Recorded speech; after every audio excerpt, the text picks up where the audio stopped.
আমি রণজিৎ হালদার, আমার channel RTI Info 5258।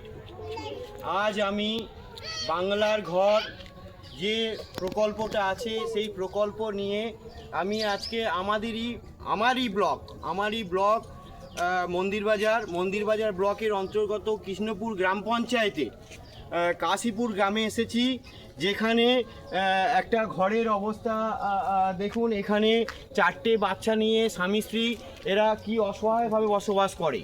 আমি আপনাদেরকে এইটা দেখাবো যে তারা কত অসহায়ভাবে বসবাস করছে। আর আপনারা দেখতেই পাচ্ছেন যে অবস্থা, যেভাবে হেলে রয়েছে, যে করুণ দৃশ্য একটা হয়ে রয়েছে, যেখানে একটা খড়কুটি দেওয়ার মতনও ক্ষমতা নেই, খড়কুটি কেনার ক্ষমতা নেই। গ্রামবাসীর সঙ্গে কথাবার্তা বলে আমি যেটা জানতে পারলাম যে এরা হেল্প করলে ওই বাঁশ খুঁটি দিয়ে মোটামুটি করে সারিয়ে দেয়, কিন্তু গ্রামবাসী কত করবে। আজকে এই অবস্থা এইভাবে হেলে রয়েছে, যে কোনো টাইমে একটা বিপদ হতে পারে, এই মানে প্লাস্টিক দিয়ে রাখা আছে, বৃষ্টির জলে পুরো ভেসে যাচ্ছে। আর পিছনেই একটা খাল আছে, সেই খালেতে সেই মাটি ধুয়ে চলে যাচ্ছে, এক টাইম এইটা পড়ে যাবে। এই বর্ষা অত্যাযোগের দিনে আজকে যে কোনো টাইমে একটা বিপদ ঘটতে পারে। এই বাড়িটা আপনারা ভালোভাবে দেখুন, দেখুন কি অবস্থা। এইটা এনাদের বারান্দা। এইখানে এইটা একটা উনুন, যেখানে রান্না হতো। আজ বর্ষাকাল বলে সেখানেও রান্না করা এদের অনেক প্রবলেমে আছে। আর এই সাইডটা, এইখানে যদি দেখানো হয়, একবার দেখানো যাক। এই দিকটা এই খালে এখানে এই থালা বাসন মাঝে এই খাল এই ভেঙে চলে আসছে, দেখতে পাচ্ছেন। যে কোনো টাইমে এটা খালের দিকে ধসে পড়বে। এই দিকটা যদি একটু দেখানো যায়, একটু পেছন দিকটা দেখাচ্ছি। পেছন দিকেরও এটা একটা সাইডের অবস্থা দেখুন। শুধুই মাত্র এখানে কোনো দেয়ালও নেই, কিছুই নেই, একটা প্লাস্টিক দিয়ে কোনো রকমে আছে। একটু পেছন দিকটা দেখাবো, যদি আসেন একবার এদিকে আসো।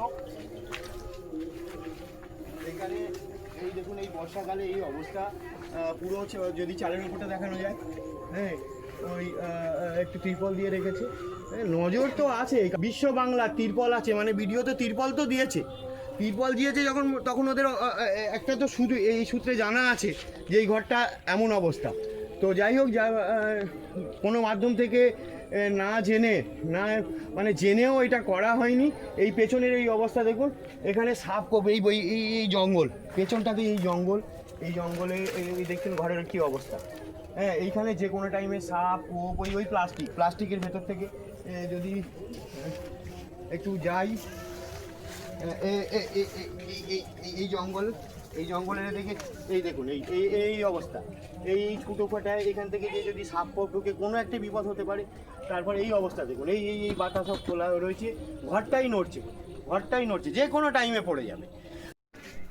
এনারা বারবার জানিয়েও কোনো কিছু লাভ হয়নি। সব থেকে বড় কথা হচ্ছে যে এইখানে পঞ্চায়েত সমিতি, এই কাশীপুর গ্রাম যে পঞ্চায়েত সমিতির আন্ডারে আছে, সেই পঞ্চায়েত সমিতি থেকে মৃত্যুঞ্জয় পাইক যেখান থেকে নির্বাচিত হয়ে মন্দিরবাজার ব্লকের স্বাস্থ্যের কর্মদক্ষ।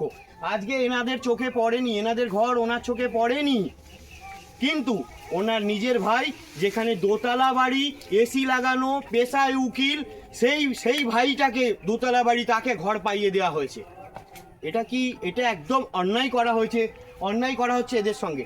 আমি ঊর্ধ্বতন কর্তৃপক্ষের কাছে এই আবেদনটা করব যে এই যে অসহায়, এই বিকলাঙ্গ এই যে অসহায় 4টে বাচ্চা নিয়ে 2জন স্বামী স্ত্রী এখানে যে থাকে, এদেরকে একটা ঘর পাইয়ে দেওয়া হোক, আর ঘর পাইয়ে এদের বিপদ মুক্ত করা হোক। যে কোনো টাইমে বর্ষাকালে এটা পড়ে যাবে এবং বাচ্চাগুলো সহ এদের অ্যাক্সিডেন্ট একটা হবে।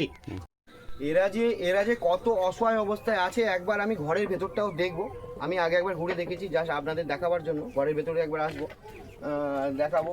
এই একটা টিনের একটা মহিলা এখানে থাকে, এদের এই ঘরের এই টিনের দরজা, কোনো সিকিউরিটির কোনো ব্যাপার তো নেই। আর ঘরের অবস্থা দেখলে, এখানে একটু ভেতরে আসাও, এইখানে এই একটা 10x10 এরিয়ার ভেতরে, 10x10 এরিয়াতে সেখানে করে এরা 4টে বাচ্চা নিয়ে স্বামী স্ত্রী থাকে। তো সেইখানে এই 10x10 ঘরের ভেতরেতেই এরা আবার এখানে রান্না করে, এই যে রান্না করে, হ্যাঁ। আর এইখানেই করে রাত যাপন করে, হ্যাঁ, রাত যাপন করে এইখানে একবার এখানে দেখানো হোক, হ্যাঁ, এই যে এখানে রাত যাপন করে। তো যাই হোক, আর এই ঘরের অবস্থাটা যে কোনো মুহূর্তে এখান থেকে ফাঁকা এই নড়ছে, যে কোনো টাইমে পড়ে যাবে, যে কোনো টাইমে অ্যাক্সিডেন্ট হবে। এত দুঃখ কষ্ট সত্ত্বেও এনাদের মনে কিন্তু ভক্তি আছে। এনারা ভগবানের কাছে ওটাই প্রার্থনা করছে, একদিন না একদিন আমরা পাবো, একদিন না একদিন আমরা ঘর পাবো, একদিন না একদিন আমাদের দিন ভালো হবে। দেখুন এত ভক্তি, এই ছোট একটা 10x10 জায়গার ভেতরেও তারা ঠাকুর পুজো করছে। এইখানেই ছোট একটা ঘরের ভেতরে সেখানে ঠাকুর রাখা আছে, এইখানে এইভাবে পুজো হয়। আর সব থেকে বড় কথা, আজকের দিনে যেখানে মানে ঘর আলো হওয়ার জায়গায় আজকের দিনে আপনারা ভাবতে পারেন, আজকে এই বাড়িতে এরা ইলেকট্রিক লাইট পায়নি।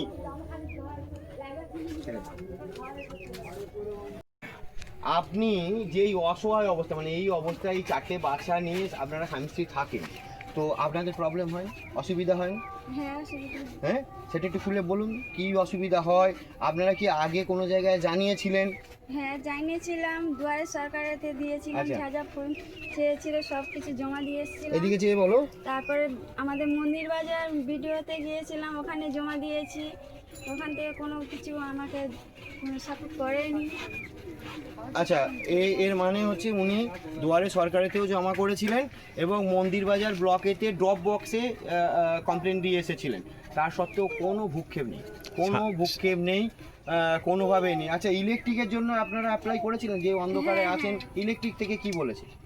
এসেছিল, এখানে দেখতে এসেছিল? হ্যাঁ এসেছিল, এসে বলছিল যে মিটারে কোথায় মিটারটা মারবো, প্লাস্টিক বৃষ্টি এলে বডি হয়ে যেতে পারে, বা তোমরা মিটার ঘর করো, মিটার ঘর করলে আমার কারেন্ট দিয়ে দেবো। এই স্বামীর নাম কি করে? স্বামীর নাম মিলন সর্দার। আচ্ছা, স্বামীর নাম মিলন সর্দার, আপনার নাম? রীতা সর্দার। কি করে? স্বামী কি করে? স্বামী টুকটাক ওই মাছ ব্যবসা করে, যে কারণে আমাদের সংসারটা চলে। আচ্ছা, মানে খুবই কষ্টের সঙ্গে চলে। এনারা ইলেকট্রিক অফিসেও গেছিলেন, সেখান থেকে এসেছিলেন, এসে দেখেছে যে প্লাস্টিকের ঘর, এখানে মিটার বসাবার কোনো জায়গা নেই। আমি বিডিও সহ ঊর্ধ্বতন কর্তৃপক্ষের কাছে হাত জোর করে এটাই বিনতি করব যে আপনারা এনাদেরকে একটা ঘরের ব্যবস্থা করে দিন, যে ব্যবস্থায় বিপদমুক্ত হোক। আর ওই ঘর পেয়ে কমসে কম এরা আজকের দিনে একটা ইলেকট্রিক লাইন নিতে পারে এবং ইলেকট্রিকের আলোটা এরা পায় এবং সুস্থভাবে জীবনযাপন করতে পারে। আমি এই ঘরটা পরিদর্শন করতে এসে আমি দেখলাম এবং এনাদের সঙ্গে কথা বললাম। আর এই যে গ্রামবাসী, এখানে গ্রামবাসীর সঙ্গেও যারা আমরা ভিডিও করছি অনেকে এসেছেন, এসে দেখলেন, তারা জিজ্ঞেস করছিলেন, আমি ওদের সঙ্গেও একটু কথা বলবো। যেটা আপনি বলবেন, আপনি যদি একটু বলেন যে এইখানে কোনোদিন কি কেউ এসেছিল, কোনো ভিডিও থেকে, পঞ্চায়েত থেকে কেউ এসেছে? আপনাদের এইখানের যে পঞ্চায়েত সমিতির যে প্রার্থী মৃত্যুঞ্জয় পাই, হ্যাঁ, সে তো এখান থেকে জিতে গিয়ে কর্মদক্ষ হয়েছে, ব্লকের কর্মদক্ষ হয়েছে, সে কি কোনোদিন এরকম অবস্থা দেখে? আচ্ছা, এদের যে এই অবস্থা, আপনারা পাশে দাঁড়ান? হ্যাঁ, দাঁড়াই। হ্যাঁ, আমি যেটুকুনি শুনেছি যে আপনারা বাঁশ খুঁটি দিয়ে একটু সাহায্য করে এই সমস্ত করেন। একটু যদি বলেন যে এদের অবস্থাটা কেমন, একটু গ্রামবাসীদের কর্তৃপক্ষের কাছে আপনারা একটু আবেদন করুন যাদের এনাদের একটা ঘরের ব্যবস্থা করে দেন। আমাদের ঝাড়তে দুটো বাস চাইলো, বলে থাকবো, বাচ্চাদের থাকবে 4টে বাচ্চা, খুব অবস্থা খারাপ, খুব খাওয়া হয় না ঠিক মতন, ওই মাছ ব্যবসায় হয়, রাতের হয়, কালকের হয় না, ফিরে আসে 4টে বাচ্চা, অশান্তি ঝগড়া হয়। আমাদের বাড়িতে গিয়ে জানালো যে আমাদের বলে আমাদের ঝাড়ের বাস আছে, তবে 4টে নিয়ে যাও, নিয়ে এনে ওই কোনো রকম ওই আছে ওই। তো আপনারা বিডিও আর ঊর্ধ্বতন কর্তৃপক্ষের কাছে কি বলবেন যে এনাদের একটা ঘর পাইয়ে? হ্যাঁ, আমরা চাই যে ওনারা একটা ঘর পাক, বাচ্চাদের নিয়ে থাকুক, একটা ঘর পাক, আমাদের আবেদন একটা ঘর পাক। ঠিক, বাচ্চাদের সাপ পোকর ঢোকে ঘরের মধ্যে, খালে থেকে সাপ পোকর ঢোকে। আশা করি আপনাদের কথা বিডিও সাহেব শুনবেন। হ্যাঁ, এবং ধন্যবাদ, খুব বড় কথা বলেছেন। সাপ পোকর ঢোকে, অত অনেক জিনিসপত্র ঢোকে, অজন্ত জিনিসপত্র ঢোকে, শিয়াল টিয়াল ঢোকে, বাচ্চাদের নিয়ে পুকুরে ভাত তরকারি খেয়ে না, দোর জানলা নেই, খুব গরিব মানুষ ওরা, ওদের একটা ঘর যেন পাইয়ে দেওয়া হয়। আবেদন করছে আপনাদের কাছে, একটা ঘর যেন পাইয়ে দেওয়া হয়। ঠিক আছে, ধন্যবাদ।